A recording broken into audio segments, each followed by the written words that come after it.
Bonsoir, mesdames et messieurs. Alexandre Baudouin et François Trépanier qui vous souhaitent la bienvenue à cette autre édition de Sport Express. Salut François. Salut Alex, on a Claude, notre régisseur. Je le trouve très près de nous ce soir. C'est vrai qu'il est prêt, hein? Je sais pas. Il y a comme une espèce d'effervescence que j'aime pas à l'intérieur du studio. Vous allez comprendre à la fin de l'émission. Ah, moi j'adore. Moi, je croyais que c'était oublié cette histoire-là. Oh, mais non, il y a quelqu'un qui revient du Sud, qui ne donne pas de nouvelles et qui arrive comme ça. Moi, je pensais que c'était histoire terminée, mais il y en a qui ont la mémoire longue ici. Alors, vous allez comprendre à la fin. Oui. Mais si les gens se demandent pourquoi j'ai sorti encore une fois mon beau chandail rose, que je porte fièrement quand même, exactement, parce que vous le savez, que le mois d'octobre, c'est le mois de la sensibilisation au cancer du sein. Alors, on voit les publicités passer un petit peu partout. Et c'est ça. Moi, j'ai mes deux parents qui ont vaincu le cancer, dont mon père plus récemment, le cancer de la gorge. On a été chanceux dans les deux cas. En fait, ça a été diagnostiqué au départ, mais ça a pris quand même de la chimio et de la radio. Ça n'a pas été évident. Mais dans ma propre famille, par contre, également au niveau tante, il y a des gens qui ont été affectés par le cancer du sein. Diane qui s'en est sortie, Monique qui en ce moment se bat contre la maladie, ablation du sein également. C'est pas évident, mais pas du tout. La conjointe de Jocelyn Hébert, un gars avec qui je joue à la balle depuis des années, elle, malheureusement, en est décédée il y a 2 ou 3 ans, très, très jeune, dans la quarantaine. Donc, tu sais, c'est très présent. Je suis entouré de femmes dans ma vie, tu le sais, avec 2 petites filles. C'est ça. Fait que dans le fond, c'est pour ça exactement que je porte ce chandail-là. Beau geste, Alex. Et vous allez voir, dans la NFL également, au hockey, il y a Movember, mais vous allez voir souvent passer du mauve, du rose au cours du prochain mois. Donc, faites un don. Ouais. Ça peut aider. Là, vous allez dans la station d'essence, on ne fera pas la pub, mais des fois, c'est marqué en gros. Un petit dollar, un petit 2 $ des fois, ça peut faire... Très belle initiative, mais j'ai encore plus hâte de voir ton chandail à la fin de l'émission. Oui, ça, c'est... Je trouve ça, en tout cas... On peut prendre du temps, comme ça va laisser moins de temps à la fin. Non, c'est correct. On passe à l'invité tout de suite. Je vais honorer mon pari. Non, écoute, 20 minutes tellement intéressantes. Ça faisait longtemps qu'on voulait recevoir les Celtics ici. En studio, c'est fait maintenant. Oui, le soccer à Saint-Jean-sur-Richelieu, qui est extrêmement reconnu avec le programme des Celtics du Haut-Richelieu. Et David Sauvry, qui est le coordonnateur technique, est avec nous, tu l'as dit, Alex, pour une émission complète où on va vous donner envie de jouer au soccer et ça va être un bon show. Voilà. Il se promène pas mal, lui, hein? Oui, hein? Écoute, il s'en va en Europe, il va en parler pendant l'entrevue. Donc, on s'arrête. Un petit gars de Chicoutimi, hein, ça tu dis? Oui, vous allez voir l'accent au départ. Donc, on s'arrête 5 secondes et au retour, 100% Celtics du Haut-Richelieu avec David Sauvry.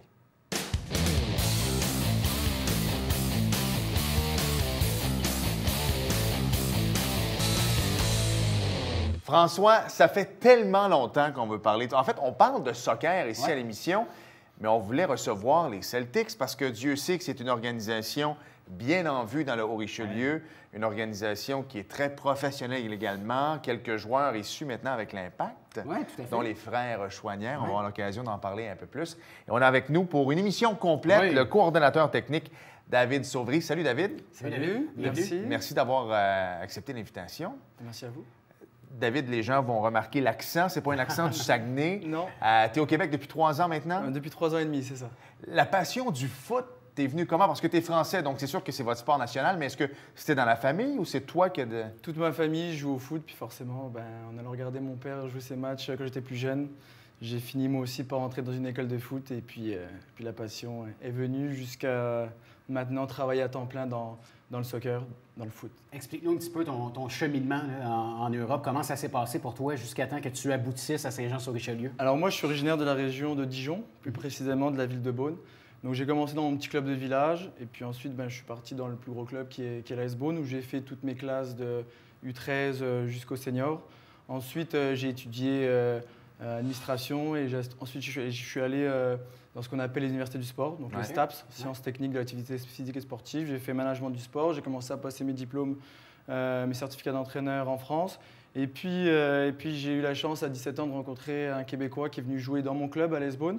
On est resté en contact et puis de fil en aiguille, je me suis retrouvé ici en tant que coordonnateur technique du Celtics du Haut-Richelieu. Mais comment on se retrouve à Saint-Jean-sur-Richelieu, justement? C'est par les contacts? C'est par ce gars-là, Olivier, donc, qui est de la région Olivier Prudhomme.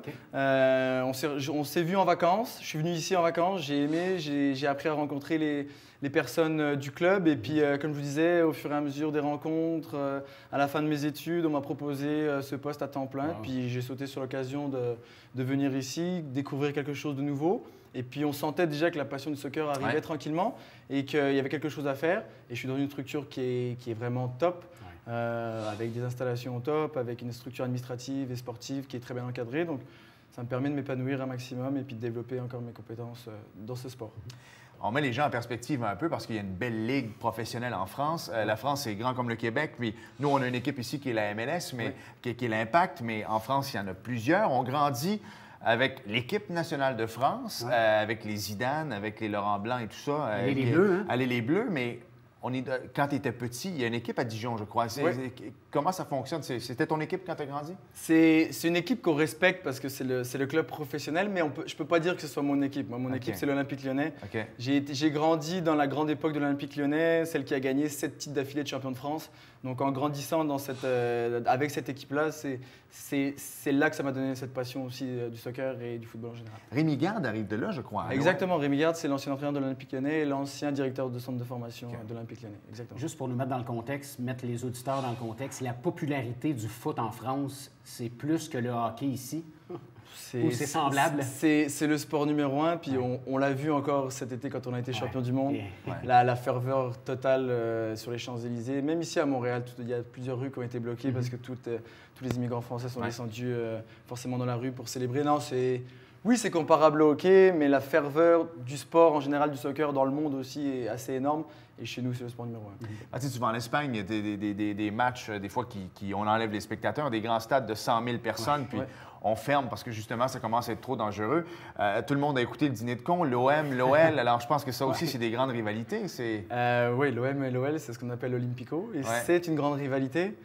On va dire qu'avec mes amis, il y a le côté quand il y a les matchs Lyon-Marseille, il y a le côté marseillais, puis il y a le côté lyonnais, puis on se reparle à la fin du match, mais pas pendant. Nordique, c'est ça. Exactement. Je pense que c'est la même rivalité qu'entre les Nordiques de Québec et puis les Canadiens de Montréal. C'est la même chose.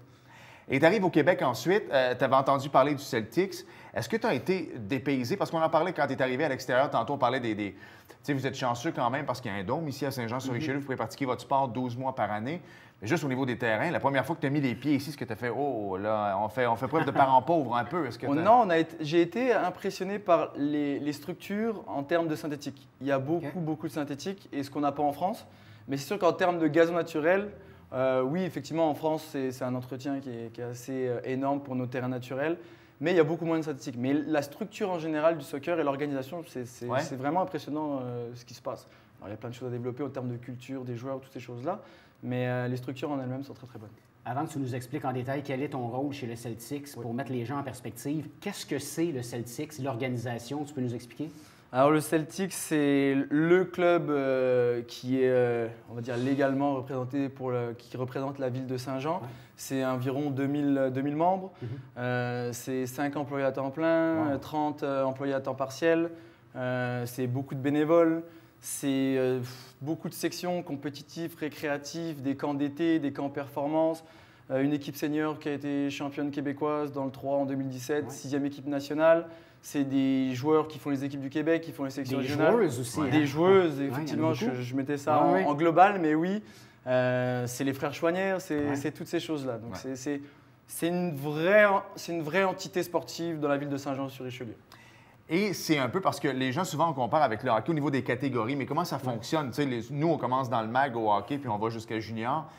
Au foot, au soccer, vous voulez qu'il commence vers quoi? C'est les U? Je sais qu'il y a des U, moi, ça me mêle un peu. Par âge, on parle en U, U5, U6. Admettons, on démarre dans le U4 à U8, ce qu'on appelle le soccer de base. Donc, c'est vraiment la découverte totale, pure et dure. Ça, c'est à quel âge? C'est entre 4 ans et 8 ans. C'est pour ça qu'on dit U4 et U8. OK, quand même, durant 4 ans. Ouais. Donc là, ils font des petits jeux, des petits ateliers. Et ensuite, on bascule dans le Celtics, à partir du U9. Donc, au début, c'est les Timbits un peu. Là, on voit c'est ça. Le nom général, c'est ça, mais nous, on appelle ça. Le nom, c'est le soccer de base, mais oui, c'est les Timbits, effectivement, parce que c'est une commandite de Tim Horton. Oui, c'est ça. Ouais. Mais on commence en U9 au Celtics, jusqu'en senior, forcément. Et puis après, il y a d'autres catégories qui sont les O35, O45 pour les joueurs un petit peu plus âgés. Donc tout le cursus se fait d'ici. Souvent, on parlait du Celtics comme étant seulement les joueurs élites de soccer. Je pense que c'était ça un petit peu auparavant. Là, c'est vraiment le monsieur tout le monde, les jeunes qui veulent s'inscrire au soccer passent par le Celtics. Non, le soccer au Richelieu, c'est le nom du club. Ensuite, dans le club, il y a plusieurs sections. Donc, il y a la section, on va dire, récréative. Oui. Et ensuite, il y a la section Celtics. Qui est compétitive. Donc, la section Celtics, c'est la section exactement compétitive et élite. Parfait. Okay. Est-ce que vous pouvez perdre Est-ce qu'il y a une collaboration avec l'Académie de l'Impact, par exemple? Est-ce qu'il y a des joueurs qui jouent chez vous qui peuvent aller à l'Académie de l'Impact ensuite ou c'est deux choses complètement distinctes aussi? Nous, aujourd'hui, notre but du jeu, c'est de former les joueurs pour les emmener au niveau le plus haut possible. Donc, avec des valeurs sportives et des valeurs humaines, toutes ces choses-là. Mais si le joueur peut se rendre à l'Impact de Montréal, c'est impossible pour nous de lui dire de ne pas y aller. C'est une fierté pour nous de voir un joueur partir à l'Impact de Montréal. Donc, moi, je n'étais pas encore là, mais quand les deux frères Chouanière ont eu l'occasion de partir, c'est logique qu'ils soient partis à l'Impact de Montréal. Donc, eux, dans le fond, ils étaient pour le Celtics. Oui. Ils ont reçu un appel pour aller à l'Académie. Est-ce qu'ils sont allés à l'Académie ou tout de suite avec le club? Et comment ça fonctionne? Je pense qu'ils sont passés par... Ils ont fait Celtics et Saint-Hubert et ensuite ils sont partis à l'Académie où il y a eu un petit cheminement. Ils sont allés à Saint-Hubert une année, ou du moins juste Mathieu peut-être. Okay. Mais oui, sinon, comment ça se passe? Il y a des détections et puis l'Impact de Montréal dit moi, ce jeune-là, je le veux, ou du moins on souhaite le voir et puis il n'y a pas de problème, on les laisse partir. Et c'est comme n'importe quoi. Plus que vous allez en former qui vont jouer à un niveau supérieur, mieux le Celtics va être au niveau d'être reconnu et puis que les gens vont en parler. Là. Exactement. Notre idée, c'est de former encore une fois le plus de joueurs au plus haut niveau. Et puis, c'est une vitrine pour nous de voir nos joueurs s'épanouir, soit dans les équipes régionales, les équipes provinciales, ou avec nous, avec notre équipe senior, ce qu'on est en train de faire en ce moment avec le programme de l'équipe senior. Ouais. Avez-vous la chance de les voir un peu, les frères Chouanière? Est-ce qu'ils sont là un petit peu comme ambassadeurs, vu qu'ils ont passé par le programme? Ils sont très ouverts. Ils sont déjà venus voir nos équipes seniors. Ils ont signé des autographes aux joueurs. Donc, oui, puis il y a beaucoup de joueurs qui sont dans le senior Celtics en ce moment, qui sont de très très bons amis avec les frères Chouanière. Donc, on garde des relations quand même avec eux intéressantes. J'entends déjà les parents. Nous, on est les parents de deux jeunes enfants. Les parents qui se disent « Ah, moi, mon jeune peut jouer élite », mais il y a les fameuses études. Comment vous voyez ça? Comment on fait pour combiner l'école avec le soccer? C'est sûr que tout dépend du niveau, encore une fois. Nous, comment ça se passe? On a un programme qui est une concentration soccer. Donc, ça veut dire qu'on peut allier les études et le soccer. Notre concentration soccer, elle est ouverte dès 5e année jusqu'au secondaire 5. Cette année, on a 41 jeunes quand même dans la concentration. Mais sinon, pour ceux qui ne font pas ce programme-là, c'est tout simplement une éthique de travail à avoir et se dire que oui, le sport compétitif est très demandant, mais forcément, tes études sont prioritaires avant tout. Donc, on essaye de pallier ça. Il y a des entraînements le soir. On est très ouvert quand le parent nous dit « Bon, mon enfant il a un petit peu plus de difficultés, il vient s'entraîner une fois semaine plutôt que 2 fois ». On est capable de s'ajuster par rapport à ça. Et là, de toute façon, vous allez vous en rendre compte avec justement les programmes sport-études. De plus en plus, les athlètes de haut niveau étaient souvent maintenant de très, très bons gens au niveau scolaire aussi parce que tu te lèves de bonne heure. C'est pas évident. Fait qu'habituellement, ça va te chercher une belle éthique de travail. Donc, quand tu arrives à l'université où souvent tu es laissé à toi-même, tes bonnes notes embarquent. Ça, c'est sûr et certain. On s'arrête parce que là, on me fait dire... non, mais c'est vrai, c'est palpitant. Ça fait un petit bout, il aime ça, Claude. Oui, exactement. Et on continue avec David. Je sais que tu quittes pour l'Europe en fin de semaine. Tu te promènes un peu partout. Tu as plein de chapeaux. Je veux qu'on en parle. Donc, on s'arrête et au retour, on continue avec David Sauré.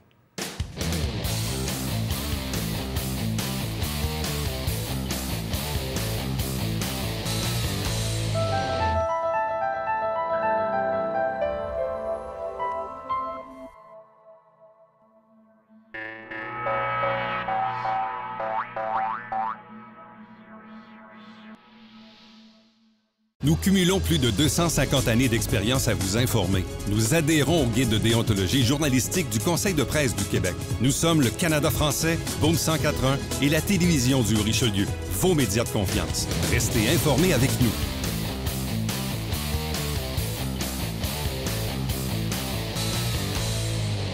François, on a parlé d'études avant la pause et je pense que c'est important qu'on parle du volet sport-études aussi. Là. Alors, notre volet sport-études, effectivement, comme je vous ai dit tout à l'heure, c'est 41 jeunes de 5e année à secondaire 5 qui viennent s'entraîner du lundi au vendredi, donc au stade du Pontfort à Saint-Luc.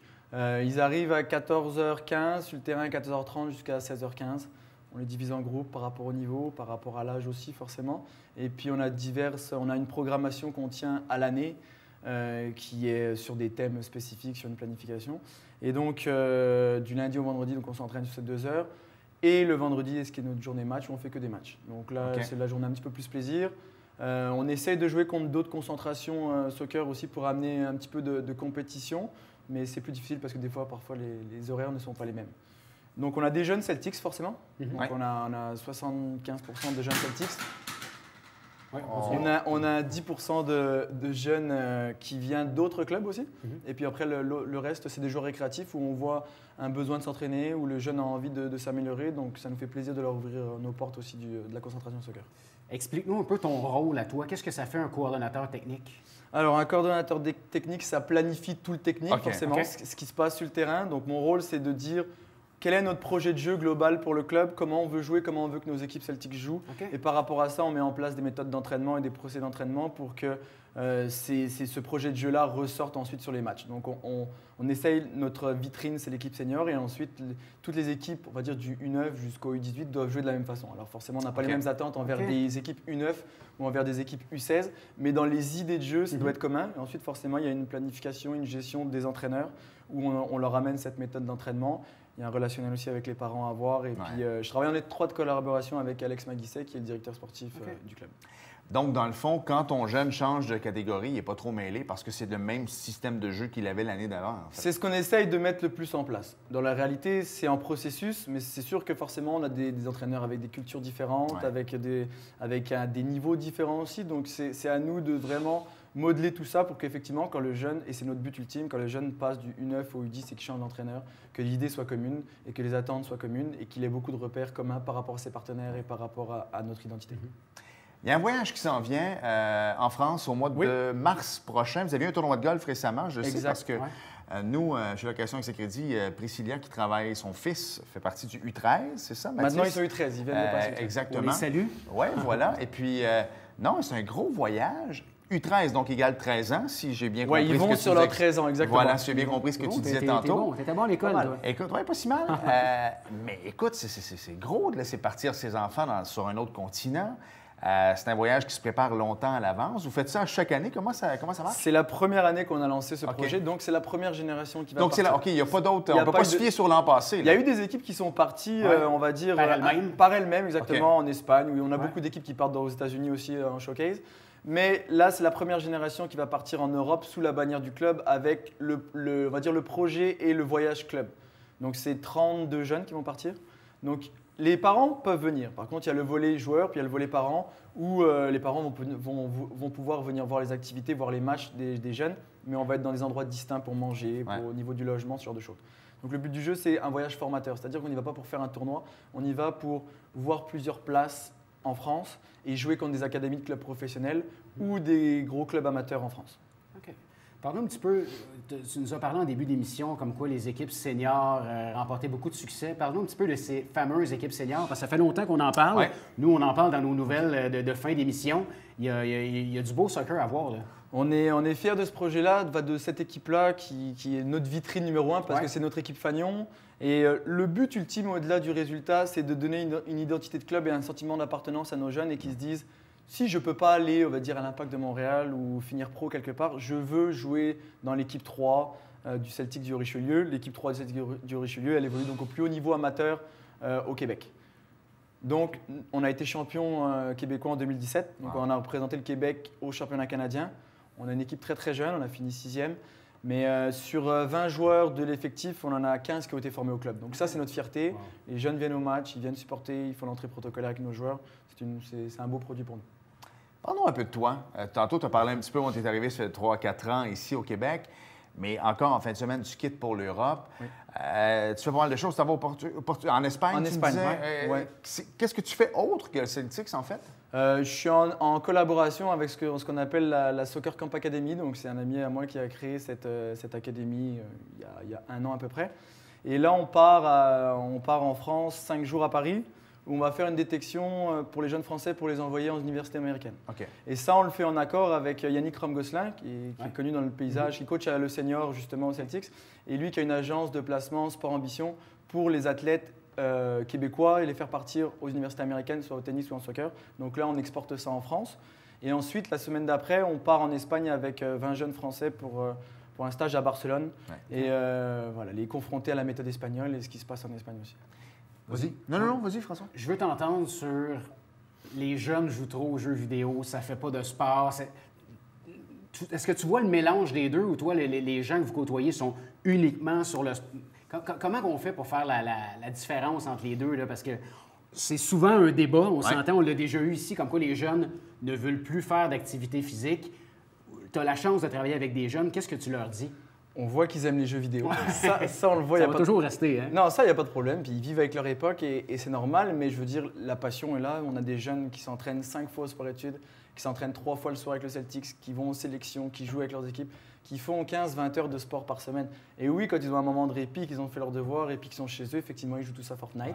Ouais. mais les jeunes, moi, je les vois, c'est des passionnés de sport. Quand ils sont là, ils s'investissent encore. Les jeux vidéo sont présents, mais rentrer sur le terrain, ils oublient ça puis ils se concentrent sur ce qu'ils ont à faire sur le terrain. C'est vrai que c'est pas évident. Tu as plein de réalités. Puis là, pour les sportifs, c'est con. À partir de mercredi, la légalisation de la marijuana, on n'est pas là pour les jeunes, mais quand même pour les 18 ans et plus, pour les équipes seniors. Tu sais, comment on va gérer ça? Je te le dis, là, ça change des choses complètement, mais...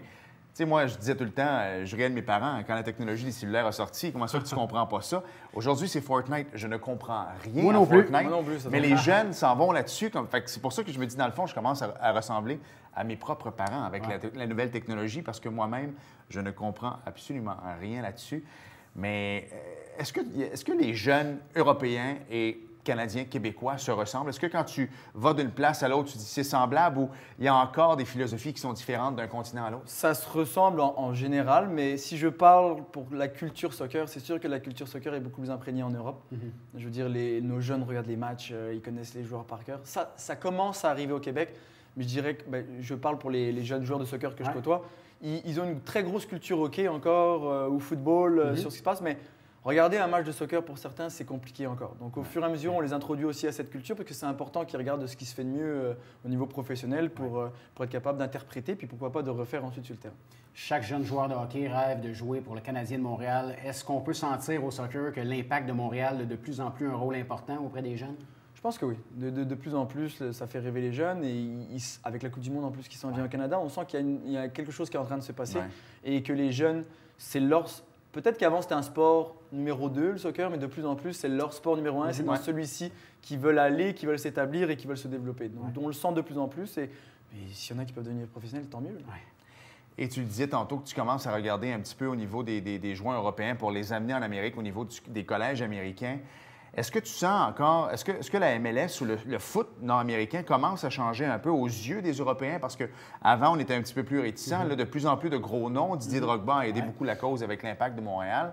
Beaucoup de gens qui parlent peut-être qu'à la fin du contrat de Ronaldo, ça irait peut-être en Floride avec son bon ami David Beckham, finir ses jours sous les palmiers de la Floride à 15-20 millions de dollars américains. Mais c'est la grosse rumeur, je te dirais. Est-ce que ça commence à changer? Quand tu vas voir un jeune de 18-19 ans, pas 18-19 ans, mais de 15-16-17 ans, lui dirais, prends l'avion, traverse...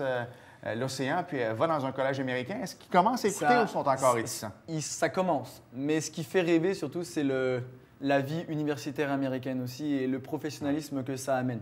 Le niveau MLS commence à être reconnu en Europe, mais c'est vraiment, parce qu'on voit beaucoup de films sur les campus américains, sur les shows, et les jeunes se disent, OK, si je peux vivre ça à travers le soccer, c'est une très belle expérience pour moi. Puis en même temps, les jeunes Européens, nous, on veut y aller, mais c'est encore très attirant, l'Amérique pour les Européens, en fait. Fait que c'est là qu'on peut aller. Ça fait rêver. Voilà. Il reste 30 secondes. Si les gens veulent plus d'informations sur le Celtics, veulent s'inscrire, la meilleure façon de vous rejoindre? Sur le site internet socceraurichelieu.com. Et puis page Facebook, ils peuvent nous appeler, on sera là, nos bureaux sont ouverts, ils peuvent venir voir ce qui se passe aussi au stade parce qu'il y a beaucoup d'activités. Là, c'est la saison morte pour l'été, mais on enverra des informations sur notre équipe senior. On aimerait que la population plus générale de Saint-Jean vienne assister au match senior. En tout cas, David, c'est une invitation annuelle qu'on te lance maintenant toutes les années à Sport Express. Avec plaisir, c'est très gentil de m'avoir accueilli. Bien content. Bonne saison. Merci. Bye bye.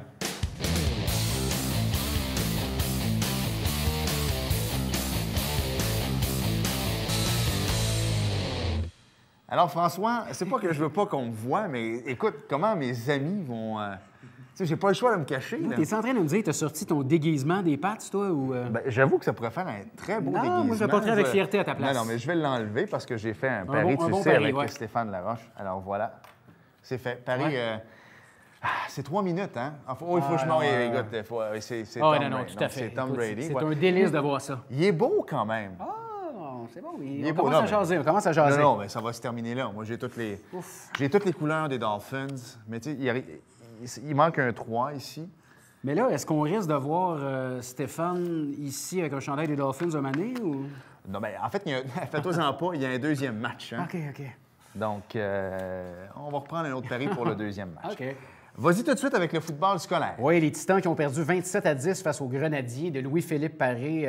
C'était le dernier match local de la saison au stade Alphonse Desjardins. Victoire des Cerbères 35-14 face aux Oursons de Marcel Landry. Salutations à William Julien, officiellement le caquiste et anciennement le coach de foot. Voilà, exactement. Ben, football collégial, écoute, ça n'a pas bien été en fin de semaine. Lennoxville pour nos géants, défaite de 37-1 ce week-end, malheureusement. Le dernier match local de la saison qui a lieu le 20 octobre à 19h30, bien sûr, au stade Alphonse Desjardins. Football senior maintenant? Oui, prochain match des Huskies, notre ami Marc Rémillard, qui ont une fiche de 5 victoires, aucune défaite. Ouais. 20 octobre également à 15h contre les Bulldogs de Laval, c'est au Parc Cartier. Et parle-nous un peu d'Hockey Junior 3 en terminant. Oui, les Forts de Chambly qui ont une fiche de 4 victoires, 5 défaites, 2 matchs nuls. Prochain match vendredi 19 octobre, 19h contre Saint-Jérôme. Et dimanche 21 à 19h au Centre Robert Lebel de Chambly. On va y revenir à la fin également avec les Forts de Chambly. Mais en terminant, je veux parler de la série Monster Energy de NASCAR, vous le savez. Alors, présentation dimanche dernier de la deuxième des 3 courses de la ronde des 12 de la Chase 2018. C'était le 1000bulbs.com 500. C'est quoi ça? Tu sais, honnêtement, ce chandail-là, c'est ordinaire, mais ça, là, le 1000bulbs.com 500. Le nom est là. Ouais. Sur l'ovale de Talladega au Super Speedway. Qu'est-ce que tu veux dire? Il y avait des noms qui non, mais c'est correct. Donc, ici, Amric Almirola, donc, n'aura mené qu'un seul tour. Qui est lui? Je ne sais pas. Il est bien connu dans sa famille. Lui, il doit avoir un restaurant, quelque chose, de style de Chichtaouk aussi, pour remporter l'épreuve et ainsi rejoindre Chase Elliott pour la ronde des 8, Clint Bowyer, Ricky Steinhaus. Tu as manqué un junior. Oui. Je le connais. Avoue que je connaissais à ce temps. Il connaît son NASCAR. Denny Hamlin et Joey Logano ont complété le top 5. Kurt Busch et Kevin Harvick ont remporté les 2 premières étapes. Almirola, Elliott, Harvick, Busch et Logano complètent le top 5. Il reste 30 secondes, donc le pilote québécois recru Alex Labé occupe toujours la 16e rang au classement général à 26 points de la 15e position. Il va tenter par tous les moyens de demeurer dans le top 20 de la série d'ici la fin de la saison. On lui souhaite. On a reçu au cours des dernières semaines Michel Houle, le président de l'Éclusier, et Marc-André Houle, le président des Forts de Chambly. Oui. Ils ont eu la tristesse de perdre leur épouse, leur mère. Donc, la maman de Marc-André est décédée la semaine dernière. Donc, au nom de toute l'équipe, on aimerait souhaiter à la famille Houle nos plus sincères sympathies. Merci d'avoir été là et on se reparle la semaine prochaine. Salut. Bye-bye.